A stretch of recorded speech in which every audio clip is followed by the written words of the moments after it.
시편 30편은 다윗이 교만해져서 하나님께 무서운 징계를 받았다가 다윗이 회개할 때 하나님께서 그 은혜를 회복시켜 주신 그 배경 가운데에서 다윗이 노래했던 시편입니다.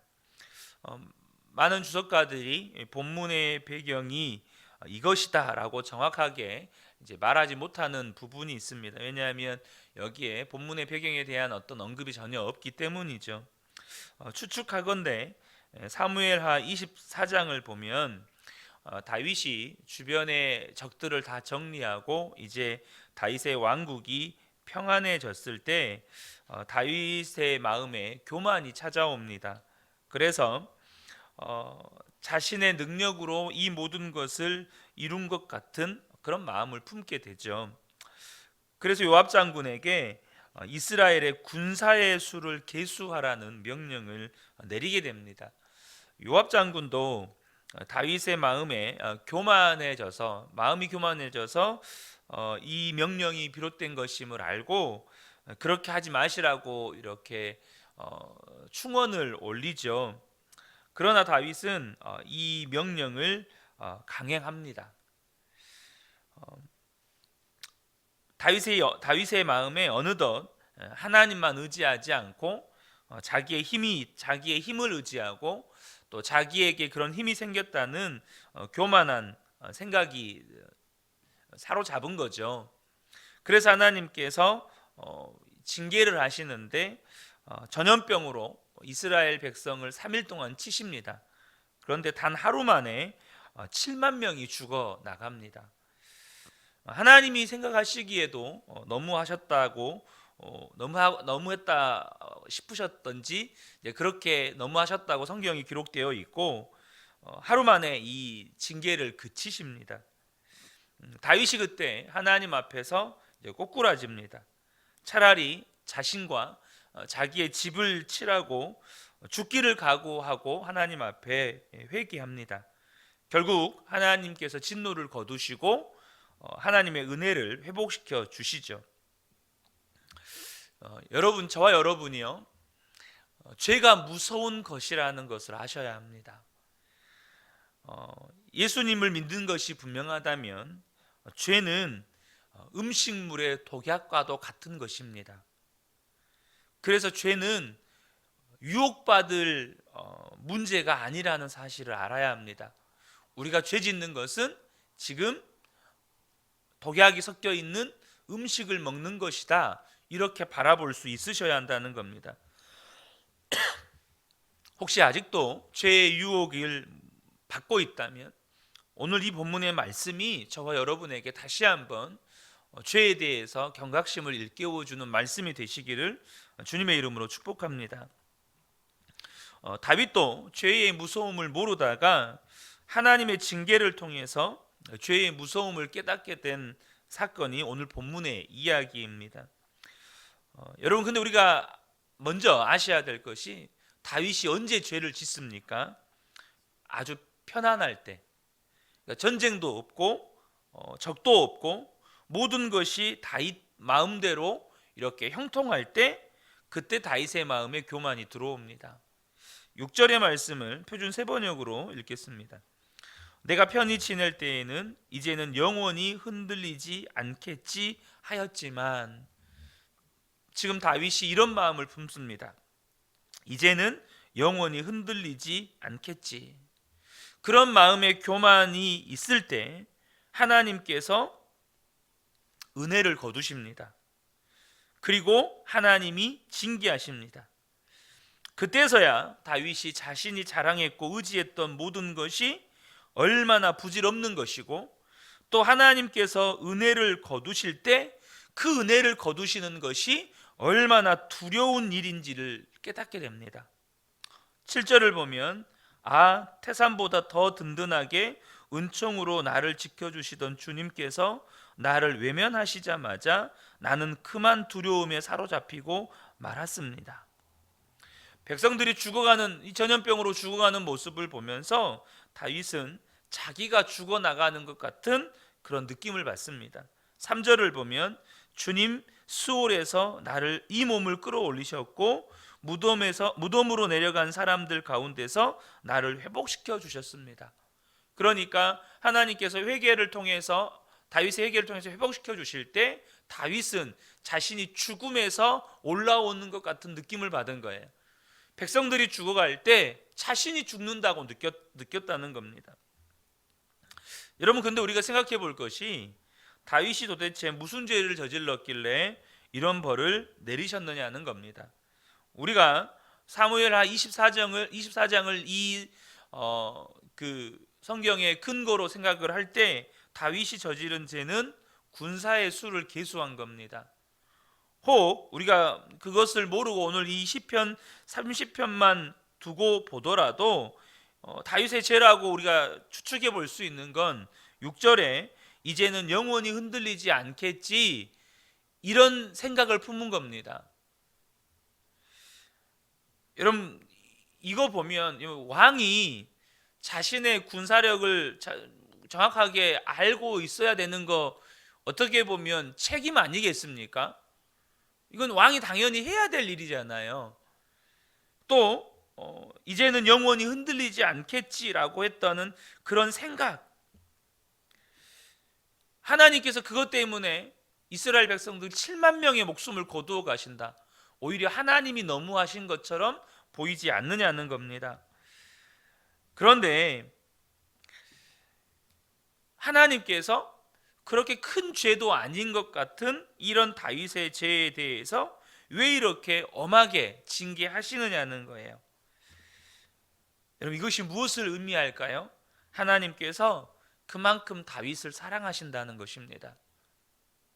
우리가 보기에는 작은 일인데 하나님은 그냥 넘기지를 않으신다는 거예요. 여러분, 죄를 지었는데 징계하지 않는 것이 더 심각한 것입니다. 히브리서 12장 8절에 이렇게 말씀하십니다. 징계는 다 받는 것이오늘 너희에게 없으면 사생자요 친아들이 아니니라. 그러니까 하나님의 자녀가 분명하다면 반드시 징계가 따릅니다. 무엇에 대해서요? 죄에 대해서. 죄에 대해서 반드시 징계가 따른다는 거예요. 그런데 징계가 없으면 사생자요 친아들이 아니라는 거예요. 여러분, 하나님이 사랑하시는 게 분명하다면 절대 작은 죄도 하나님은 넘기시지 않는다는 것입니다. 여러분, 다윗이 무슨 죄를 지었습니까? 바로 하나님으로부터 마음이 떠난 겁니다. 하나님으로부터 마음이 떠난 거예요. 하나님이 보실 때 심각하게 생각하신 죄, 그것은 뭐냐면 다윗의 마음이 하나님을 떠난 것입니다. 여러분, 죄 자체가 하나님으로부터 떠나는 거예요. 여러분, 우리가 시편 16편 8절 자주 나누죠. 다윗은 항상 하나님을 자기 앞에 모시고 살았던 사람입니다. 그때는 어떤 어려움이 있어도 다윗에게 유익했었고 형통했었습니다. 그런데 지금은 모든 것이 편안하고 더 이상 전쟁도 없고 더 이상 적이 없는 상황인데 다윗이요, 하나님 생각을 못하는 겁니다. 모든 형편은 좋아졌지만 마음은 하나님을 떠나버린 거예요. 사랑하는 성도 여러분, 우리가요 형편이 좋을 때 위기라는 말이 바로 이것입니다. 어려울 때는요 늘 주님 생각하죠. 그러나 형편이 좋아지면요 하나님 생각을 안 합니다. 여러분, 개인이 됐든 국가가 됐든 망하는 시작점은 마음에서 하나님을 잊어버리는 겁니다.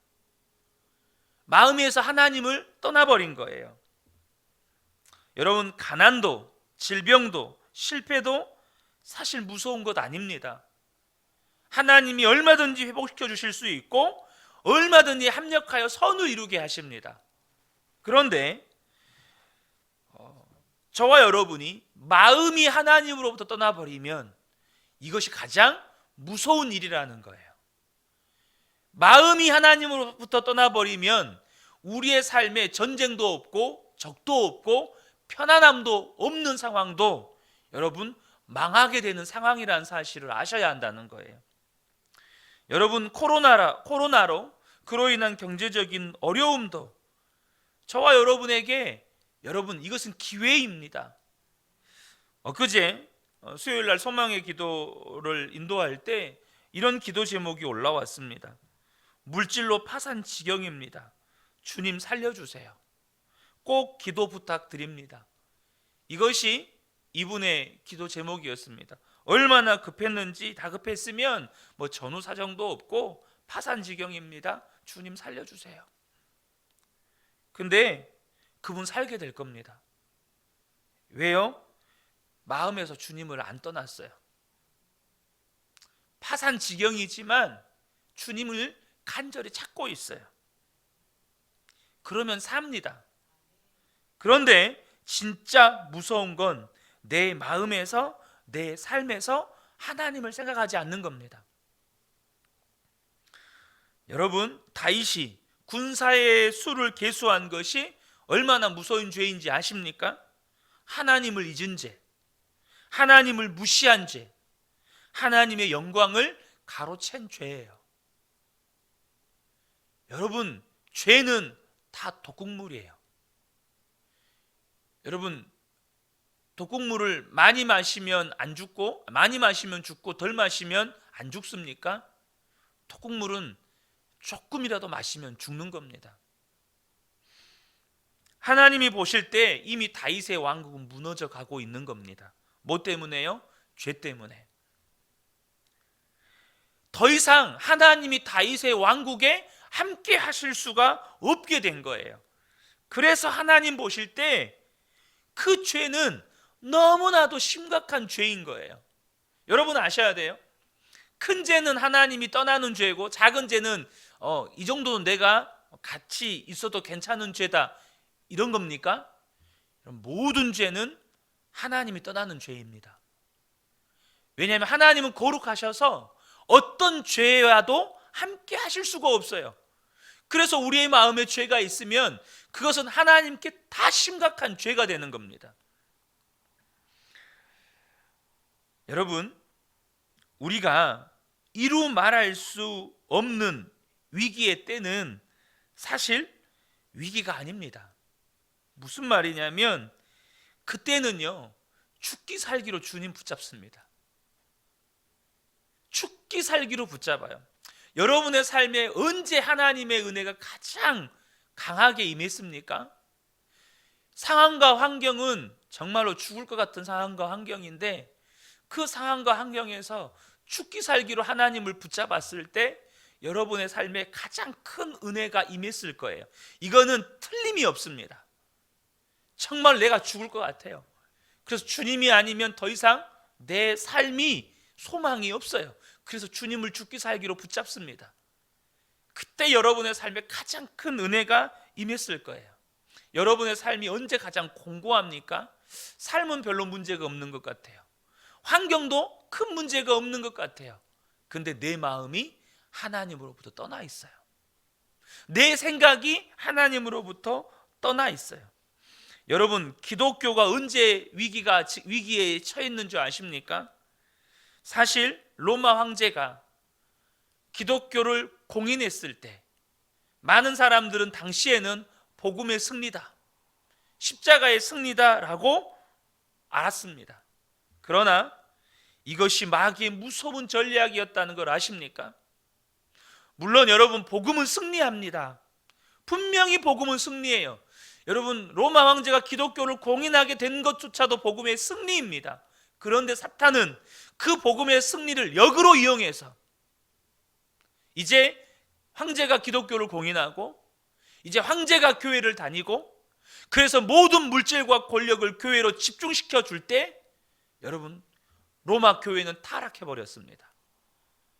그때로부터 자그마치 1000년 동안, 종교개혁을 일어나기 전 그 1000년 동안 기독교는 영적으로 암흑시대를 맞이합니다.